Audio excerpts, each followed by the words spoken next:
Bueno, pues buenas tardes ya a todos, a todas. Es un privilegio por muchas razones estar en esta universidad, pues por lo que esta universidad significa en el contexto europeo y en el derecho. Es un privilegio estar en medio de académicos. Para los jueces es difícil someterse a estos escenarios en los que, sin ninguna duda, quienes vienen del lado de los debates diarios tienen contextos generales y globales a los cuales los jueces no estamos acostumbrados, pues porque resolvemos asuntos día a día y temas puntuales, y con toda seguridad a veces podemos estar un poco por fuera de los radares. En ese caso quiero pedir por anticipado las disculpas que sean necesarias. Bueno, lo primero, agradecer al área de Derecho Constitucional de la Universidad, a don Alejandro Sáiz, por su invitación generosa, por su amabilidad y por su carisma, que en realidad conmueve. Muchas gracias por la invitación. Bien, esta problemática de la independencia judicial y el populismo puede merecer varias formas de abarcarse. Básicamente, primero, a partir de una enunciación de los requisitos, las características que personifican los valores del juez en una democracia. En ese sentido, denotar cuál es su ubicación constitucional, legal, detenerse en las virtudes del buen juez o en la especificación de un código de conducta que sea mayor garantía que la amenaza de un proceso de responsabilidad desde las perspectivas pues, del jus puniendi, o quizá mostrar cómo las normas superiores o las legales le demarcan al juez los caminos que blinden su independencia y le adviertan de los riesgos que para tan importante garantía se ciernen en los contextos democráticos de estos tiempos. Incluso mostrar que existe cierta tendencia en la actividad ordinaria del juez en algunos lugares que por razón de un malentendido activismo degenera en un decisionismo que conspira con el propio ideal democrático de la supremacía de la ley.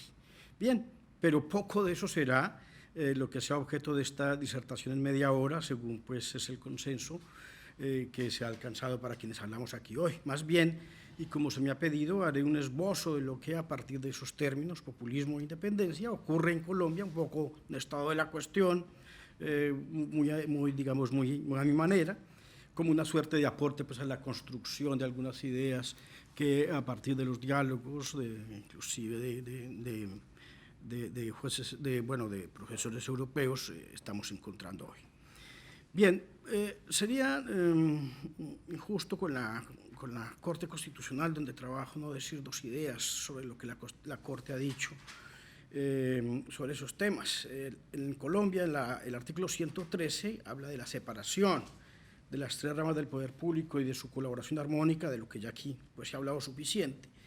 Y en ese marco, en esa separación, el artículo 228 de la Constitución indica que las decisiones de la rama judicial son independientes, y el 230 que los jueces solo están sometidos al imperio de la ley.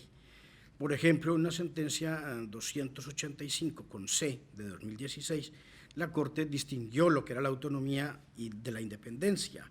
Esta última es una manifestación, dice, del principio de separación de poderes, pero también un presupuesto de la función jurisdiccional y del derecho al debido proceso. Consiste en la posibilidad del juez de aplicar el derecho libre de interferencias tanto internas como externas, un poco lo que hablaba la profesora Colucci, y es considerada un principio esencial del ordenamiento constitucional por ser, claro, como no, un presupuesto y una condición del principio de la separación de poderes, del derecho al debido proceso y también de la materialización de los derechos fundamentales. O sea, la relación entre independencia y garantía de los derechos es absolutamente imprescindible. Por su parte, la autonomía como capacidad de autogestión de la rama es tanto una expresión y manifestación directa del principio de separación de poderes como condición y garantía de la independencia. Este es un tema que yo creo que es común en todas las partes donde hablamos de independencia judicial, siempre a vueltas con la politización de los consejos de la magistratura, de sus orígenes, de la forma como interfieren en las nominaciones y de las formas como se comportan, que en Colombia puede ser algo paradigmáticamente ilustrativo, digamos, de ciertas patologías que allí y acá se denuncian siempre. Puede decirse al repasar fallos de la Corte que su jurisprudencia ha pasado por varios momentos en la comprensión de la autonomía e independencia. Es posible identificar tres de estos: una independencia de carácter técnico y político en el marco de un factor orgánico, una prohibición de dependencia de otras ramas del poder y de sujeción únicamente al derecho vigente, y finalmente una comprensión amplia de este principio como pilar de un diseño constitucional que cuenta con una dimensión positiva que abarca aspectos no solo de criterio jurídico y sujeción al derecho positivo, sino también elementos presupuestales, financieros, administrativos, en fin, logísticos. Considero que en este aspecto tanto los conceptos de independencia como de autonomía son herederos de nuestra propia tradición, problemas y desafíos, de allí que ambos se refieran con temor a las intervenciones de las demás ramas del Estado y propendan por la preservación de un alto nivel de autodeterminación funcional y administrativa del Poder Judicial. Sin embargo, estoy al tanto de que existen conceptos más equilibrados de independencia judicial que ubican ese concepto en un punto intermedio entre ese aislamiento y la posibilidad de control por parte de los ciudadanos y las demás ramas del Estado.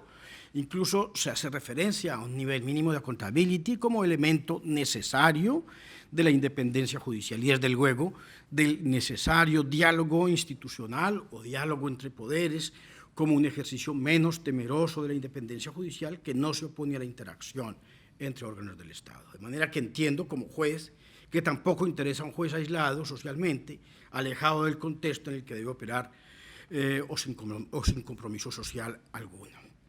Bien, cuando nos ponen en esta tarea de reflexionar sobre la función del juez, resulta bastante difícil no caer en lugares comunes, suprimir la función, mostrarle como un elemento consustancial al Estado de Derecho, verle como un baluarte de la paz social, diseñarle como un protagonista de una relativa estabilidad de la sociedad, en veces de notarle como un agente del cambio social a propósito del constitucionalismo transformador, dibujarle como garante de derechos, plasmarle como amigable componedor, en fin, como una antípoda de la venganza privada.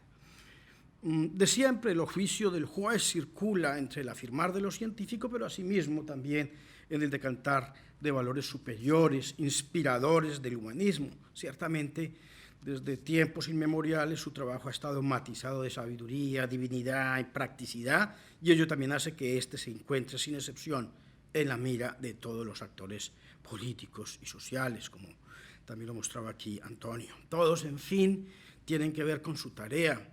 En los tiempos que corren, abogar por la elaboración de deliberados y consensuados códigos de conducta se ha convertido en un imperativo de su labor, porque más bien se le hace a la correcta administración de justicia una resplandeciente claridad sobre cómo ha de discurrir en la cotidianidad de su oficio. Más bien eso que esclarecer reglas de comportamiento con horizontes, y en esto me pego de algunas ideas de Jiménez Ascenso. Esos códigos de conducta, como indica también el profesor Saiz, en su libro, en el libro que coordinara hace ya más de una década de los derechos fundamentales de los jueces, son el resultado de una deliberación interna entre los jueces, sus órganos de gobierno, expertos y los sujetos interesados. El punto clave es que solo los jueces votan el contenido de esos reglamentos y solo los jueces deciden someterse a su cumplimiento. En fin, las tareas del juez pues, no son tareas exactas y mesurables que pueden anticiparse al 100%, y por eso uno siempre está como en la idea clara de que los jueces están un poco en la mitad del huracán. Ferrajoli dice con razón que debe haber un juez independiente que intervenga para reparar las injusticias sufridas, para tutelar los derechos, aunque la mayoría e incluso los demás en su totalidad se unieran contra él, dispuesto a absolver por falta de pruebas, aun cuando la opinión general quisiera la condena, o a condenar si existen pruebas, aun cuando esa misma opinión demandase la absolución. Nos dice Ferrajoli, siempre tan fulgurante pues, en estas temáticas. El juez independiente, tercero, imparcial, es sin duda una parte axial de la democracia, y creo que eso es volver un poco sobre ya lo que todos han dicho. Sin juez independiente, difícilmente subsiste una organización social con forma de Estado de Derecho. Los autores que teorizan sobre ese tema coinciden todos en su visión de que la independencia es el no sometimiento del juez a ningún poder y, en todo caso, el rechazo de toda interferencia extraña, a su posibilidad de decidir solo con sometimiento y apego a la ley. Hace unos años, en 2010 para ser exactos, en esta misma comunidad donde Alejandro Saiz encabezaba un coloquio sobre estas temáticas a partir del núcleo común de los derechos fundamentales de los jueces, porque en veces se cree o se pretende que los jueces tienen la mayoría de sus derechos a tal punto limitados, merced a la relación de sujeción especial a la que se encuentran atados, que pensar en que en ellos concurra la libertad de expresión parece una exorbitancia intolerable, o acaso el mismo derecho de asociación, entre otros. Bien es cierto que del juez son esperables menores injerencias en temas que, aunque no les son vedados, más conviene a la imparcialidad no discurrir sobre ellos, como por ejemplo el tema de la política en acción. Asimismo, se espera que opine menos sobre las ideologías en juego, incluso de temas religiosos. Hay que decir que algunos estiman que la independencia ni le quita ni le resta a la democracia. En veces incluso la ven perjudicial, o en todo caso ven el fenómeno como algo magnificado en demasía. Ello porque aprecian que los jueces manipulan ideológicamente el concepto, o en el peor de los casos simplemente andan plegados a lo que digan los superiores, a la casa de la última jurisprudencia para decir lo que dijo el Tribunal Supremo, o ya dijo el Tribunal Constitucional, y hasta ahí. Parece claro que, a pesar de ser una garantía que en vez de ser pensada en favor del juez, se construye en defensa del ciudadano para preservar las decisiones judiciales de las influencias extrañas al derecho provenientes del sistema social, sin embargo, lo que hoy cabe denunciar es que el juez colombiano es cada vez menos independiente. Digo, ya un poco abandono estas reflexiones generales para meternos un poco en lo que se nos ha pedido y que es como mirar el estado de la cuestión desde el Río Grande hacia abajo. Bien, un mayor o menor grado de independencia depende de varios factores, entre los que vale la pena memorar la mayor o menor injerencia de los poderes ejecutivo y legislativo en sus decisiones, la mayor o menor participación de la rama judicial en el consolidado global del presupuesto, de lo que nos hablaba también la profesora Colucci, la estabilidad en el empleo, que en algunos lugares es vitalicia, la existencia de un salario digno, pero además irreformable, directa o veladamente, como cuando se le adosan cargas tributarias que traicionan su necesaria progresividad. En Colombia, en el último tiempo, esto ha sido muy evidente y los jueces han tenido unos salarios, digamos, dignos, pero a partir de los tributos que se les han ido cargando a los salarios después de cierto tope, los salarios no solo no aumentan, sino que han decrecido de una manera sistemática. Asimismo, la forma como se les procesa disciplinariamente, incluso afecta a esa independencia la forma de actuar, pero también el origen de los jueces disciplinarios, también la forma de evaluar su gestión. Y esto porque resulta claro en Colombia, digno de análisis, que la Comisión Nacional de Disciplina Judicial, que es el juez de los jueces en Colombia, proviene de ternas, son 6 magistrados, proviene de ternas que elige que el presidente de la República elabora y envía al Congreso para que elija, y a su turno estos jueces disciplinarios son quienes juzgarán a los funcionarios de inferior categoría, resultando posible sin duda la existencia de injerencias en ese juzgamiento. De hecho, lo hemos visto en el último tiempo, algunas decisiones judiciales que no gustan mucho. El señor presidente de esa comisión de disciplina envía oficios dirigidos a sus tribunales subalternos para que por favor se ocupen con puntualidad de lo que es objeto de discusión pública. Pues seguramente que le vendría más a la independencia judicial que ese señor tan encumbrado no le andara escribiendo a sus jueces subalternos, porque eso de alguna manera ya significa que le va a pasar al juez que se ha atrevido a ser independiente, o que en todo caso incluso se puede haber equivocado, pero le quedará poca suerte a su inocencia cuando es el presidente quien escribe a ese juez inferior que va a juzgar a ese otro juez. Y al caso, sin que pueda ser exhaustivo en los detalles, lo que puede decirse es que esa independencia ha estado en Colombia en serio riesgo. Baste recordar los eventos de espionaje y seguimientos a los magistrados de la Corte Suprema, de la más alta cúspide del Poder Ejecutivo. Miren esto que dijo la Corte Suprema en una sentencia reciente del año 2017 a propósito del juzgamiento de sus seguimientos a los jueces. Dijo esa Corte: quienes participaron en estas conductas hacían parte de una verdadera organización criminal. Esto por lo menos preocupa porque se trata ni más ni menos que de una corte centenaria de cuya idoneidad, respeto y decencia jurídica da cuenta la historia. Tribunal de más de 120 años, perseguido por una banda criminal enquistada dentro del poder. Por otra parte, los compromisos con la creación de nuevas plazas de juez o magistrado que dependen en todo de la existencia de recursos presupuestales ha sido un simple sumario de promesas incumplidas en Colombia. Colombia tiene por cada 100.000 habitantes un promedio de 10.95 jueces. El estándar internacional que la OCDE determina es de 65 jueces. Colombia hace parte ahora de la OCDE, por cada 100.000 habitantes, lo que deja al país lejísimos de ese promedio. La rama judicial ha sido y es aún la cenicienta.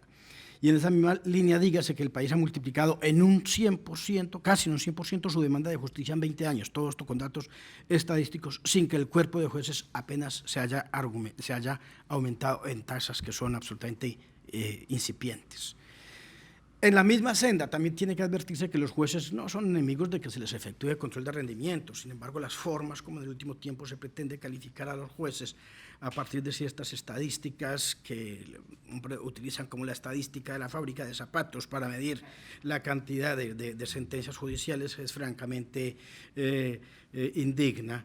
Y los jueces terminan saliendo de su carrera judicial simplemente porque no producen como producen. Quisiera que se produjera en serie y quizá no tanto en serio, y entonces eso genera unos tremendos problemas de permanencia en la carrera. Sin inamovilidad no hay independencia. Yo creo que esa puede ser también una conclusión de esto. Ahora bien, pues yo aquí tenía un pequeño curso sobre el populismo, un poco para hacer ese ensamble, como dice Micaela, y pues algunas definiciones que yo creo que voy simplemente a pasar por encima, porque Micaela pues se ha ocupado de ello y también Antonio. Más bien digo que existe al tratar de connotar ese concepto del populismo un acuerdo general sobre la inclusión de algún tipo de apelación al pueblo y una denuncia de la élite, como decía Micaela, en todas las formas de populismo. De ahí que afirmar que el populismo implica siempre una crítica del establecimiento y una adulación de la gente común no es muy discutible. Un señor, Gomá Lanzón, español, explica que la palabra populismo ha tenido muchos significados en la historia, pero ahora, y me gusta esta definición por corta, pero ahora es básicamente un adjetivo calificativo que se aplica a grupos u opiniones que buscan soluciones fáciles a problemas difíciles, con el objeto de seducir a mucha gente y conseguir el poder o simplemente la atención o el reconocimiento popular. Ya vimos también que tan pronto suben, igual caen. El populismo se toca en las esquinas con los autoritarismos, también de eso ya hablaron aquí, y en efecto la apelación al pueblo como dador de un veredicto final por encima de la ley o la Constitución identifica los poderes arbitrarios en todos los tiempos. Por ejemplo, en 1968, cuando George Wallace aspiraba a ser presidente de los Estados, ese desdén por la Constitución, apelando al pueblo, lo caracterizaba y por ello se preguntaba, abro comillas, ¿hay algo más poderoso que la Constitución? La voluntad del pueblo. ¿Qué es sino una Constitución? El producto del pueblo. El pueblo es la fuente principal de la que emana el poder y el pueblo puede abolir una Constitución si tal es su designio. Nosotros tenemos un líder en Colombia que justamente dice que en realidad no interesa tanto el Estado de Derecho ni el Estado constitucional, sino el Estado de opinión. Y él dice que el Estado de opinión es algo que está por encima del Estado de Derecho. Pues no haré reflexiones, ustedes saben que mi rol de juez constitucional me impide hacer unos comentarios más allá, pero estaría muy contento de poder hacerlos. Y en esto que tenemos que ver los jueces, la respuesta es bastante. En efecto, los jueces que debemos decidir no por placer o voluntad conforme a la ley y la Constitución, de la mano de las evidencias, las pruebas, en fin, de lo que las resultas del proceso arrojen, los jueces sufren así la terrible presión de actores de todo orden, líderes políticos, medios de comunicación. Los jueces son vistos como una élite, como una cierta aristocracia con poderes exorbitantes. Por ello, buscar respaldos populares sobre las cenizas de los jueces a responsabilizarles de gran cantidad de males es un muy buen programa político. De aquí y de allá se critican sus sentencias por los interesados desde el poder de mantener un cierto statu quo o en todo caso de repeler los controles. Si se quiere que la mutación del sistema de tributos, aupada por el gobierno, salga avante o que el aumento de ciertas penas se mantenga, como por ejemplo la prisión perpetua revisable, o acaso que ciertas personas se hagan inmunes al poder de ser juzgados por jueces independientes, entonces a la mano se tiene no solo la voz de los gobernantes, el Parlamento, los ministros, sino además con medios de comunicación o en todo caso con opinadores obsecuentes, dispuestos a mostrar las pifias, los yerros, cuando no la mala fe o la afiliación ideológica de los jueces, incluso los demás encumbrados sitios en la pirámide judicial. Quiero ser muy claro en este punto, creo que en una democracia es muy valiosa e importante la deliberación sobre las decisiones judiciales. Lo mismo podría afirmarse del control social sobre el Poder Judicial. Como ya he dicho, la independencia también está en un punto medio que involucra un cierto grado de accountability, pero reivindico el rol contramayoritario del Poder Judicial, su independencia de las mayorías electorales y su función de protección de los más débiles frente a la ley del más fuerte, lo de los poderes salvajes, de lo que hablaban aquí alguien esta mañana. Desde luego, algún grado de responsabilidad tiene la judicatura en los problemas sociales de nuestros países, pero reclamo respeto por el Poder Judicial cuando, como indicaré más adelante, se le responsabiliza por problemas que obedecen a cargas de inercia de otros poderes del Estado, bloqueos institucionales de la administración o del legislador, o cuando se ocupa de mostrar los puntos ciegos del sistema democrático, como cuando protege los derechos de las personas privadas de la libertad, esas minorías discretas e insulares de las que hablaba Hart, Eli, que no son de interés para el sistema político. Pero el juez no es un contradictor político de nadie. En palabras de Perfecto Ibáñez, el juez tiene encomendada la tutela de particulares momentos de autonomía frente a toda clase de legítimas injerencias, en particular las procedentes de quienes, por ostentar alguna forma de poder, se encuentran en posiciones de superioridad, que son las que objetivamente predisponen al abuso. Hasta ahí perfecto. Y al punto digo esto porque un amigo profesor de la Universidad de los Andes, que es doctor por la Universidad Complutense, que fue ministro, hizo un connotado jurista, ha sido ministro de Estado, Yesir Reyes, seguramente conocido por aquí, dijo esto la semana pasada sobre los problemas de seguridad ciudadana que hay en Bogotá. Es decir, hay una gran criminalidad, muy complicado salir a la calle, en fin. ¿Y qué quieren? ¿Y qué pasa? Pues que la alcaldía y la gente del gobierno está muy molesta con los jueces. Los crecientes niveles de inseguridad son preocupantes, dice Yesid, pero también lo es la forma errática como se está enfrentando la situación. Mientras la policía arremete contra los jueces con el argumento de que dejan en libertad a quienes ellos capturan, la alcaldesa, con un evidente desconocimiento del tema, los acusa de estar del lado de la impunidad. Y les advierte que si no asumen un mayor compromiso con la seguridad, no vamos a salir adelante como nación. O sea, la debacle del país es de cuenta de los jueces.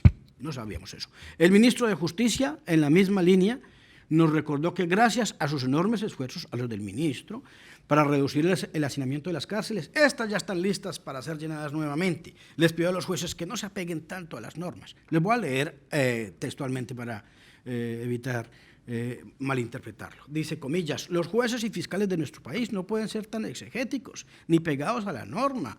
Si hay elementos suficientes para privarlos de la libertad, actúen, porque tenemos los cupos para poder encarcelar a estas personas. El ministro de Justicia. Y hace unos años el ciudadano más rico y más poderoso, o sea, en esas cosas ¿cómo se llama? Las tablas de los más ricos, donde está el señor de Tesla y tal, ese señor está por allá en algún lado. Bueno, de los más pobres, pero es rico. Es el hombre más poderoso de Colombia. Y dice esto, dice esto el periódico donde reseñan sus palabras en alguna asamblea corporativa.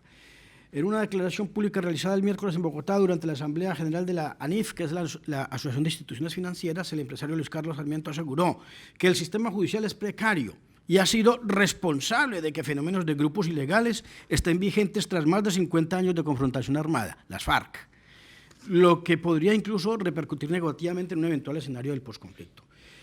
Aseguró que los fenómenos como el de las bandas criminales son el reflejo de esa falta de eficacia sobre la criminalidad. Incluso se preguntó cosas como, por ejemplo, ¿de quién más que de la justicia podría ser la responsabilidad de que la criminalidad se perpetúe por tantos años sin ningún tipo de sanción?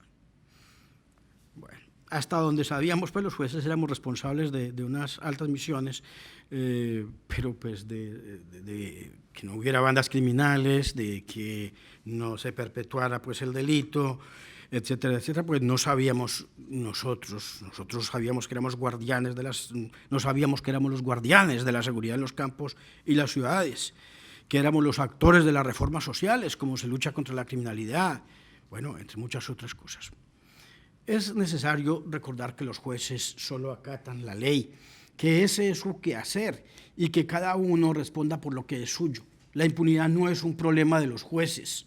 Si los jueces fueran los responsables de que haya más castigos y menos delitos, bien vendría que elimináramos la presunción de inocencia y el indubio pro reo. Esos son, digamos, unos pequeños obstáculos para lograr fines tan encomiables. Y eso lo podemos quitar entonces de la Constitución. Y entonces aquellos quedarían muy felices. Y, bueno. Nótese que lo que está de moda es desprestigiar la justicia sin razón y sin medida.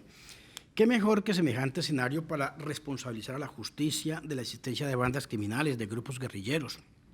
A esto me refiero cuando distingo entre la deliberación sobre la decisión judicial y el uso populista de mecanismos de desprestigio del poder encargado de mantener el Estado de Derecho. No sabíamos los jueces de tener tanto poder, tantas tareas. Lo que a mí me parece es que justamente esas palabras se dicen porque la soledad del juez y su indefensión son evidentes y lo único que le queda en los papeles es su independencia. De suerte que quienes a diario son destinatarios de las sentencias, y no por abusos del juez, ni por su tiranía, quieran aprovechar esta oportunidad única para minarle, desacreditarle, poniéndoles como responsables de los peores males que aquejan a la nación antes y ahora. Al populismo como ideología le viene bien sindicar al juez de una gran cantidad de los males que agobian las sociedades latinoamericanas pobres y sin muchas esperanzas. En gran número, el crimen contra el patrimonio se nutre de la pobreza. La oleada de hurtos, extorsiones, estafas se ha vuelto agobiante en la pospandemia. En gran medida, la depresión económica, la pérdida de un elevadísimo número de puestos de trabajo, una pobreza absolutamente dolorosa, pueden explicar esta crisis de la seguridad ciudadana. Según estadísticas recientes en Colombia, Colombia es el segundo país con el mayor nivel de desigualdad en Latinoamérica, medida a partir del coeficiente de Gini, 0,538, superado solamente por Haití, 0,608, y registra una brecha de desigualdad de casi 12 puntos, con Uruguay, que es el país con menor desigualdad en la región. Lastimosamente, en el último tiempo se ve un avanzar de las llamadas constituciones despóticas, caracterizadas por el desmantelamiento de las políticas sociales y asistenciales, que solo tienen por consecuencia el ensanchamiento de la legislación penal y una política carcelaria más severa, y por tanto la respuesta de las demandas populares ya no vendrá de la mano izquierda del Estado, servicios públicos de educación, sanidad o vivienda, sino más bien del reforzamiento de su mano derecha, jueces y prisiones para pobres. Que el juez sea visto como el responsable de la inseguridad a partir de su apego a reglas claras sobre la detención preventiva se ha vuelto una crítica común. Los juzgamientos paralelos construidos sobre la ideología populista pueden aparecer de variadas formas, de manera previa, por ejemplo, a la sentencia. Cuando esto se da, el peso que se cierne sobre la independencia judicial es inmenso. No voy a hablar aquí de los tremendos y terribles efectos de los juicios paralelos, y seguramente el juez que ve el telediario del mediodía no querrá ser muy independiente al otro día cuando vea la pequeña encuesta del barrio donde pillaron al ladronzuelo, donde todos piden que se le juzgue sin piedad. Incluso en Colombia se ha vuelto de moda el linchamiento en el último tiempo. O sea, es en unas estadísticas muy altas, linchamientos de los, pues obviamente de los ladronzuelos de celulares, de qué sé yo, de fruslerías. No queremos pues transmitir la idea de que los jueces no quieran a los periodistas y la crítica de los periódicos. Al revés, creo que tanto en Colombia, en España y en general, en el contexto mundial, el trabajo de los periodistas independientes, sus investigaciones han logrado develar tremendos entramados corruptos, delincuenciales, que finalmente han sido judicializados. Hay que alzar primar el trabajo de los medios de comunicación, pero lo que no quisiera es que en todo caso todo su poder deslegitimante simplemente estuviera un poco acicateado, porque pues ya sabemos que los medios de prensa no son tan independientes. La libertad de prensa, dice alguna frase vieja, pero no por vieja menos importante, la libertad de prensa al final termina siendo la libertad de los dueños de los medios de prensa, ¿sí? Entonces, pues creo que eso es importante. Ahora ya estoy agotando el tiempo. Defender la independencia judicial no es pues dejar de criticar y examinar su trabajo. hacerlo con rigor y poner la noticia en contexto, consultar al experto que pueda hacer pedagogías, es muy importante hoy día. Lo que hoy vemos, sin embargo, es que se informa sin rigor y que cárcel y justicia resultan siendo una ecuación absolutamente necesaria y unidireccionada. Una de las principales barreras para el populismo es sin duda un poder judicial independiente. De allí que todas las estrategias estén destinadas a minar su legitimidad social, reducir su independencia, ubicarlo como una de las causas de los problemas sociales, según hemos visto. El defensor de los derechos aparece en la visión populista como parte de la élite gobernante que ha salvado su situación personal, que tiene empleo, salario, dinero público y ventajas, en lugar de lo que verdaderamente suele ser cuando se es independiente, el último dique de la protección de la democracia. Por eso, como diré a continuación, cuando el Poder Judicial logra mantener su independencia, protege la democracia del populismo. Sin embargo, cuando los demás diques no funcionan, se abre paso al autoritarismo, el Poder Judicial entonces resulta cooptado o eliminado. Voy muy rápido porque ya se me está acabando el tiempo. Erosión democrática y autoritarismo. Tema aparte es observar cómo en Colombia cada día aparece la intención de reformar la Constitución, en esto quisiera ser muy enfático. Reformar la justicia desde la Constitución. Las propuestas van, y esto es absolutamente confrontable, desde unir todas las cortes, que en Colombia son 3 cortes, la Corte que se ocupa de lo contencioso administrativo, el Tribunal Supremo y el Tribunal Constitucional. Existe una pretensión de que esas cortes se unan en una sola, que no hay necesidad de tantas cortes. ¿Para qué tantas cortes? Sobre todo porque además se logra dinamitar a la Corte Constitucional. Otras ideas abogan por erradicar de manera absoluta. Hay un proyecto por ahí circulando con un artículo único. Artículo único, derógase la Jurisdicción Especial para la Paz. O sea, el tribunal que se ha creado para todo el proceso de transición. Ya sabremos, pues, por qué no queremos a la Justicia Especial para la Paz. Se ha propuesto esto también hace un par de años, que las decisiones de la Corte puedan ser revocadas mediante un referendo popular.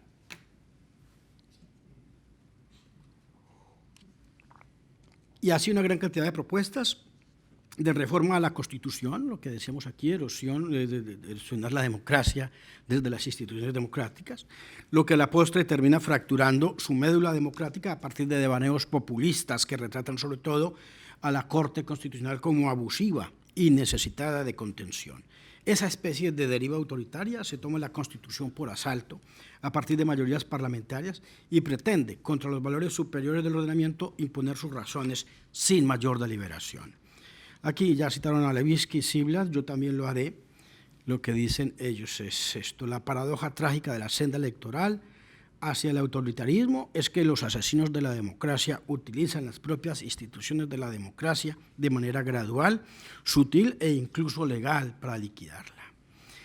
Yo soy pesimista, creo que de la independencia judicial a veces va quedando poco. De adentro y de afuera los jueces no son bien vistos. La sociedad los ve ahora como ineficientes, corruptos, bandidos, laxos, tolerantes con el delito. Los acaudalados los ven como los responsables de todos los males, los medios de comunicación como desalumbrados, ignorantes y manguianchos con la delincuencia, y algunos otros como los enemigos a vencer para que ciertos proyectos políticos de dudoso pluralismo salgan avantes. Es ciertamente, sin duda, un proceso de erosión democrática que amenaza al que ha sido uno de los poderes que ha contenido el constitucionalismo abusivo y autoritario en nuestro país. Esas propuestas parecen justificadas, mínimas y poco lesivas. Exactamente allí está su mayor peligro. Cambios lentos e imperceptibles que, como un aluvión, esas aguas que van yendo y van arrancando pedazos, acaban con nuestros fundamentos democráticos. Tenemos el deber de denunciar ese proceso y oponernos para evitar que se consolide la destrucción de los cimientos democráticos y que sea muy tarde para frenar la descomposición democrática. Pero a todo esto solo cabe sobreponer con esperanza la devoción por la democracia, el tolerar la crítica en los límites de lo razonable, el persistir en acertar, para lo cual el estudio, la reflexión, la entrega al Estado de Derecho, dejarse seducir, se erigen insustituible por el juez, y esperar que ojos más bondadosos y críticas mejor ilustradas permitan crear en el imaginario colectivo la necesidad de que la lucha por un juez independiente sea un imperativo del Estado constitucional. Ahora simplemente un paréntesis recuerdo en un libro de Haberle que, distinto a muchos manuales que uno puede consultar, uno de los elementos que él dice es consustancial, un sine qua non del Estado constitucional de derecho es el juez independiente. Que con seguridad quienes ahora vienen a por los jueces, como decimos por aquí, sepan que sin un juez independiente, los días de una nación libre y en paz, con democracia y pluralismo, están contados. Muchísimas gracias. Discúlpeme que me haya pasado unos minutos, pero quería terminar esa parte. Muy amable.